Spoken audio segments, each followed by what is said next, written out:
ఇటువంటి దౌర్భాగ్యమైనటువంటి పరిస్థితి తేవడానికి ఈ పాలకులు ప్రభుత్వమే కారణమని మనం అర్థం చేసుకోవాల్సినటువంటి అవసరం ఉన్నది. ఇటువంటి పోరాటం ఈ రోజు దీక్ష కార్యక్రమం ప్రారంభం మాత్రమే.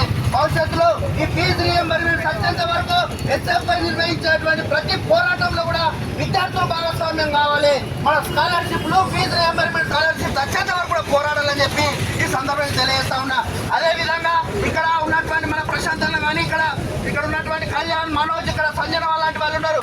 ఫీజు రీయింబర్స్మెంట్ వచ్చేంత వరకు కూడా వాళ్ళు పోరాటం చేయడానికి ఎస్ఎఫ్ఐ ముందుందని చెప్పి తెలియజేస్తూ ఈ అవకాశం ఇచ్చినటువంటి ఎస్ఎఫ్ఐ జిల్లా కమిటీకి పేరున ఉద్యమాభివందనాలు తెలియజేస్తూ ముగిస్తాను.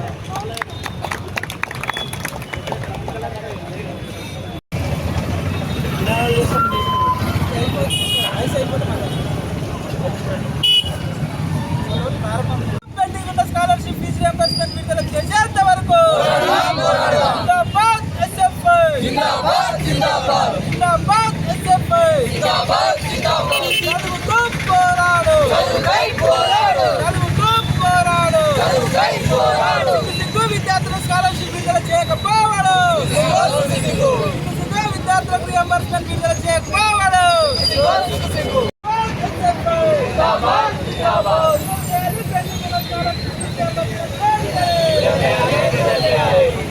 భారత విద్యార్థి ఫెడరేషన్ ఎస్ఎఫ్ఐ రాజన్న సిరిసిల్ల జిల్లా కమిటీ ఆధ్వర్యంలో పెండింగ్లో ఉన్నటువంటి స్కాలర్షిప్లు, అదేవిధంగా ఫీజు రీయింబర్స్మెంట్ విడుదల చేయాలని చెప్పేసి ఈరోజు జిల్లా కేంద్రంలో ఫీజు దీక్ష నిర్వహిస్తూ ఉన్నాం.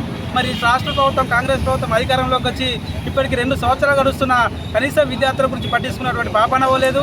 మరి ఇప్పటికీ రాష్ట్రంలో విద్యాశాఖ గురించి ఒక సమీక్ష సమావేశం కూడా పెట్టినటువంటి పరిస్థితి రాష్ట్రంలో లేదు. ఇప్పటికే స్కాలర్షిప్లు రీయింబర్స్మెంట్ విడుదల చేయాలని చెప్పేసి ఎస్ఎఫ్ఐగా రాష్ట్ర వ్యాప్తంగా దశల వారీగా పోరాటం చేసినప్పటికీ మరి ఎప్పటికప్పటికి మా ఉద్యమాన్ని అణిచేటువంటి ప్రయత్నమే ఈ రాష్ట్ర ప్రభుత్వం చేస్తామని తప్ప ఈ విద్యార్థులకు రీయింబర్స్మెంట్ విడుదల చేసినటువంటి పాపాన్ని రాష్ట్ర ప్రభుత్వం ఇప్పటివరకు పోలేదు. మరి ఇప్పటికే రాష్ట్రంలో 8,000 కోట్ల రూపాయలు ఈరోజు స్కాలర్షిప్లు, అదేవిధంగా ఫీజు రీయింబర్స్మెంట్ మరి బకాయిలు ఉన్నాయి. వాటిని విడుదల చేయడంలో ఈ ప్రభుత్వం తీవ్రంగా జాప్యం చేస్తూ ఉంది. మరి వాటిని విడుదల చేయకపోవడం వల్ల పేద బడుగు బలహీన వర్గాలకు చెందినటువంటి విద్యార్థులందరూ కూడా పై చదువులకు ఈరోజు ఇబ్బందులు పడుతున్నటువంటి పరిస్థితి ఉంది. కాబట్టి వెంటనే వాటన్నిటిని విడుదల చేయాలని చెప్పేసి మేము ఈ కార్యక్రమం అనేటువంటి జిల్లాలో నిర్వహిస్తూ ఉన్నాం. ఈరోజు ఎస్ఎఫ్ఐ ఆధ్వర్యంలో రాష్ట్ర వ్యాప్తంగా ఉన్నటువంటి 33 జిల్లాలలో ఈ ఫీజు దీక్ష అనేటువంటి చేస్తూ ఉన్నాం. మరి రాష్ట్ర ప్రభుత్వం ఇప్పటి నుంచైనా పట్టించుకొని భవిష్యత్తు కార్యాచరణ రీయింబర్స్మెంట్ గురించి ప్రకటించకపోతే మరి భవిష్యత్తులో జిల్లా కలెక్టరేట్ ముట్టడించడానికి మేము వెనుకడబోము. అదేవిధంగా స్థానికంగా ఉన్నటువంటి జిల్లా కాంగ్రెస్ కార్యాలయాల ముందు కూడా ధర్నాలు నిర్వహిస్తాం.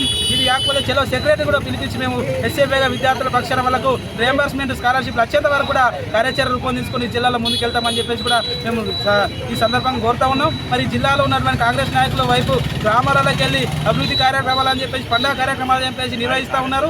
మరి గ్రామాలకు వెళ్ళడం కాదు, ఒకసారి విద్యా సంస్థలకు రండి.